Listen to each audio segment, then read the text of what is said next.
Black panther নির্মাতা Ryan কুগলার, যিনি তার অ্যাকশন থ্রিলার ধর্মী সিনেমার জন্য খ্যাতি লাভ করেছেন দর্শকদের মাঝে। তবে এবার এক ভিন্ন ধরনের সিনেমা নিয়ে হাজির হতে যাচ্ছেন তিনি, যার নাম সিনার্স। হরর ঘরানার এই সিনেমাটিতে পঞ্চমবারের মতো একসাথে কাজ করতে দেখা যাবে রায়ান কুগলার ও মাইকেল বি জর্ডানকে।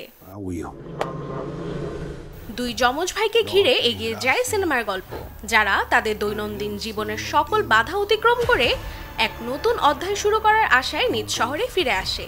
তবে নিয়তি যেন অপেক্ষা করছিল তাদের জীবনকে এক ভয়ঙ্কর মোড়ে নিয়ে যাবার। এমন প্রেক্ষাপটে অপেক্ষা কি ঘটতে চলেছে দুই ভাইয়ের জীবনে? ওয়ার্নার ব্রোসের তৈরি সিনার্সে পাওয়া যাবে যার উত্তর। সিনেমার প্রধান চরিত্রে কাজ করেছেন Michael B Jordan, Hailee Steinfeld, Jack O'Connell, Wunmi মোকাসো এবং জেমি লন্স।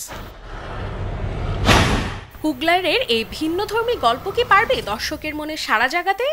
জানতে চোখ রাখতে হবে প্রেক্ষাগৃহে, কেননা নতুন বছরের 18 এপ্রিল মুক্তি পেতে যাচ্ছে সিনার্স সিনেমাটি।